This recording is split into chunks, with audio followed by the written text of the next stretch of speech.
Hey, everybody.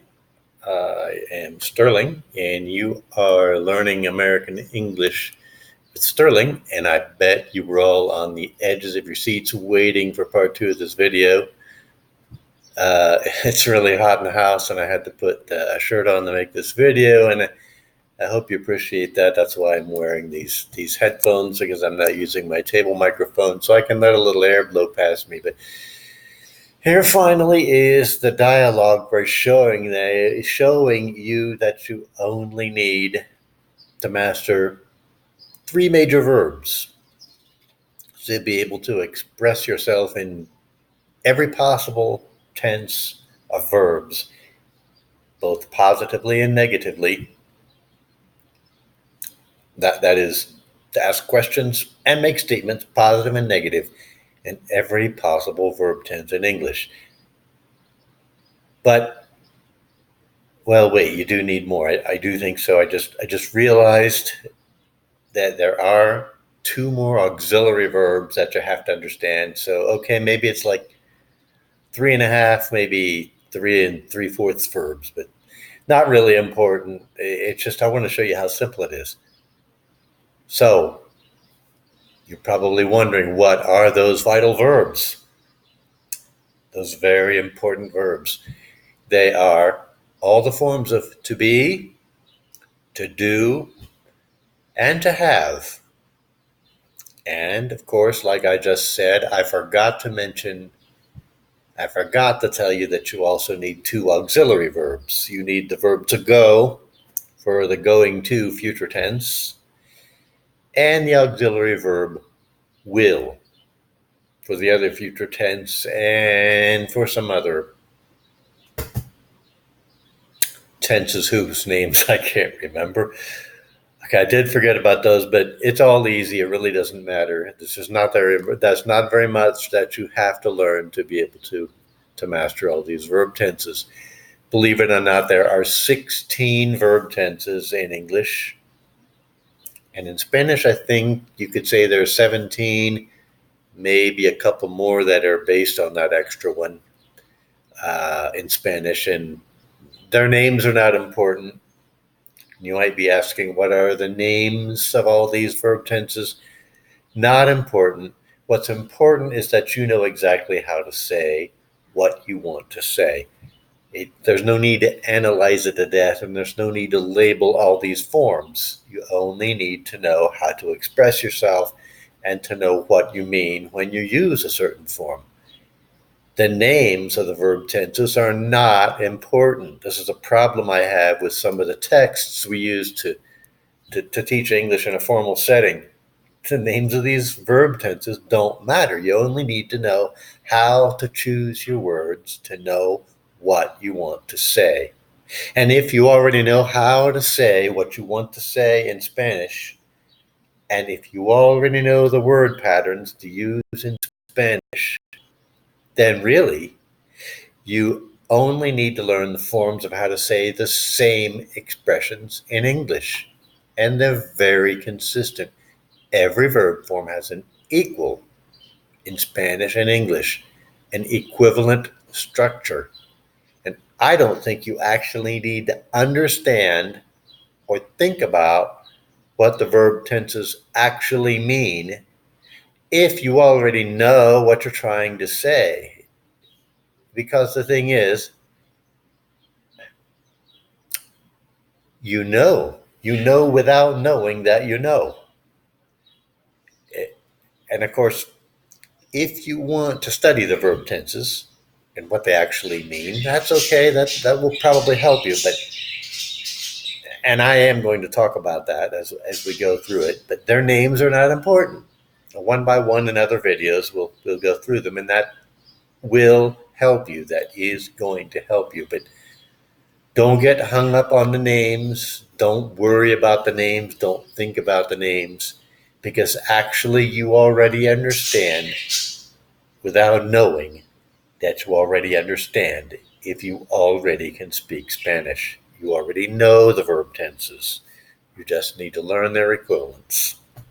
So in this video, I'm just going to summarize them all by using them. I'm going to show you a list of these verbs by using them, not by giving you a list. And then in other videos, we will look at all of them one by one, and we will examine how they're used.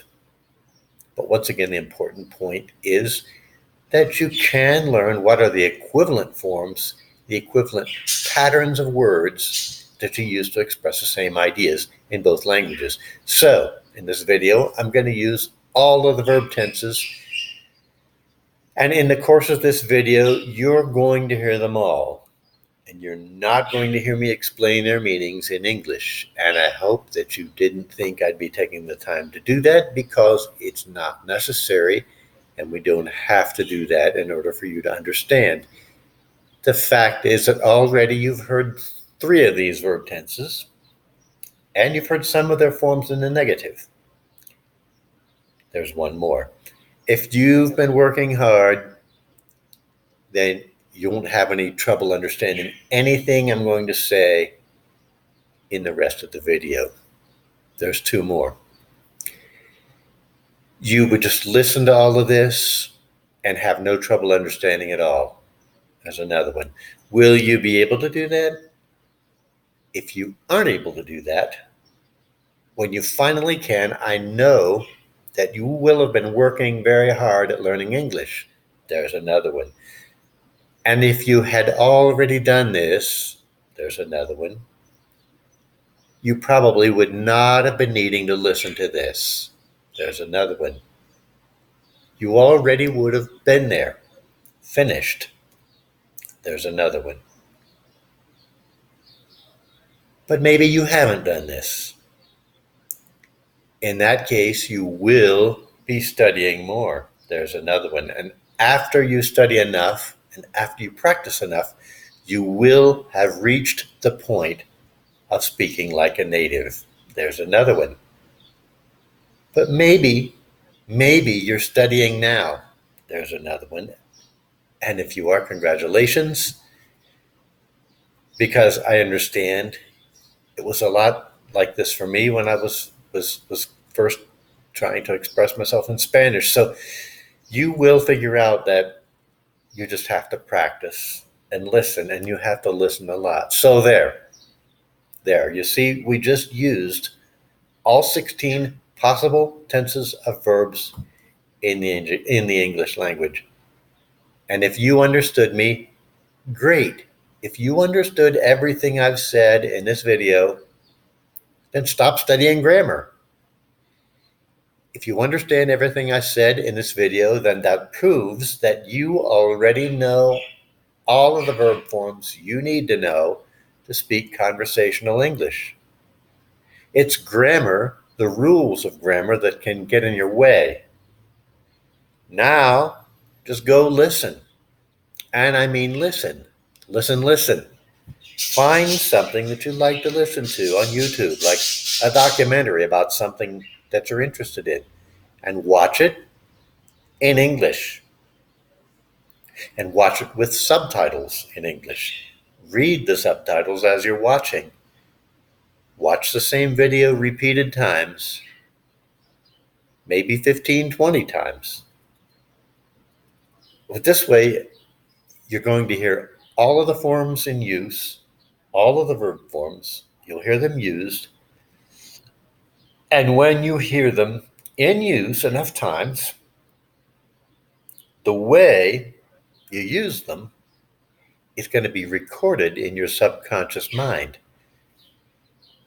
And you don't have to watch the same video 15 or 20 times, one after another. You can gather yourself a list of things that you're interested in. Watch one video per night, every night for 2 weeks. That'll give you 14 videos. Then you can repeat the cycle. You can go back and look at any video that you found interesting again. And if you spend, let's say you picked out 14 videos, because that represents 2 weeks. If you wanted to go through these videos 15 times, 14 videos, what's 14 times 15? Off the top of my head, I think it's 200. Okay, it's going to take you 200 days to learn to listen to everything that you need to know in context for it all to sink into your memory. If you do this every day, you watch something, watch it with subtitles every day, you'll just be amazed at the results. I found it worked for me in Spanish. So I'm finished with this video. I won't waste any more of your time.